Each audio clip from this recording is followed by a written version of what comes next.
You asked, I tested. Today, we will look at handwriting versus handwriting. My actual handwriting versus what they told me was proper and fastest. Let's see if it really is. Everyone knows the fastest way to write our alphabet. Almost everyone's wrong.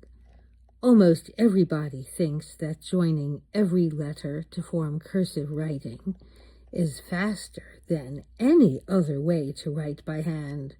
So I decided to find out if that's true. I thought up a paragraph, one with lots of capital letters, set up my camera, and filmed myself writing it twice. The first time, I used my normal handwriting. Plain, mostly print-like letter shapes, not even joining all the letters, the way I've been writing for more than half of my life. Then I wrote the same words in full-on join-up-everything cursive, the kind that Mom and Dad and every one of my teachers had always told me was the fast way to write right, and the only way to write fast because it joins every lowercase letter. So let's see who's right. Let's see what finishes first. It isn't the one they told you.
Winner!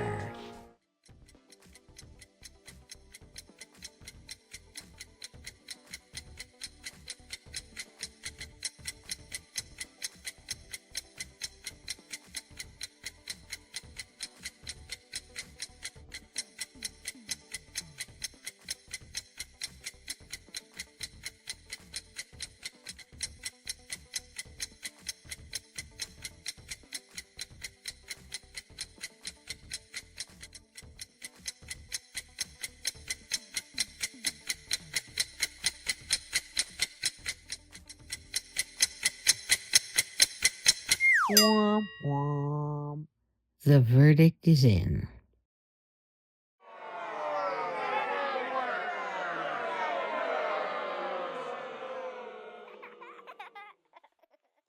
So, why did the faster style lose the race? Conventional cursive lost because not all joins are created equal. Some joins use plain, clear shapes and move quickly. But many joins take complicated pathways to make the journey between letters, And most published cursive styles complicate even their simplest joins. Complicated join shapes take longer to write. The direct route shortens the path, even when you go by air. And then there is the backtracking. Every time a letter needs a dot or a cross, conventional cursive makes you wait to finish that letter until after you have completed all of the other letters in that word. That's when conventional cursive sends you all the way back to the beginning of the word to add the missing pieces, so that you can now journey once again to the end of the word and begin the next word. Those round trips take longer, because they are longer, than the brief prompt pen lifts that would have let you keep moving forward. Lifting your pen does not slow you down any more than lifting your feet slows you down when you walk, run, or dance. What slows you down is every detour made in the name of joining every letter at any cost. Yet, most systems of conventional cursive even require some or all of the letters to have joining strokes made into them from empty space. Those strokes are called lead-ins. Here are a few examples done with lead-ins.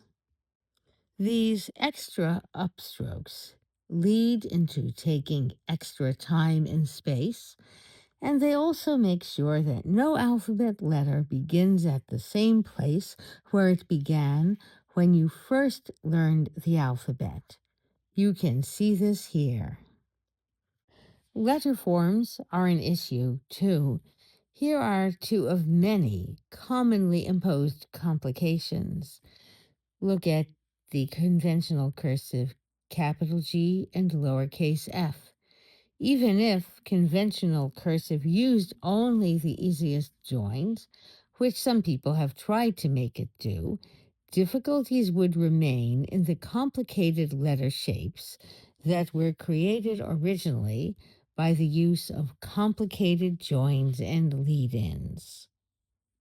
Within the complexities, faster and simpler shapes can be recovered. When adults figure out how to keep their fast writing legible, or how to make their legible writing fast, almost always they write a lot more like this than like this, or even this, no matter how they were taught. Instead of teaching this, and then this, and waiting for the students to grow up, and many of them end up with this instead, why not teach lessons that they won't have to mix up or change away from? With a model like this, you can write clearly, write fast, and we can stop teaching children that slower is faster. Think. Handwriting can make sense.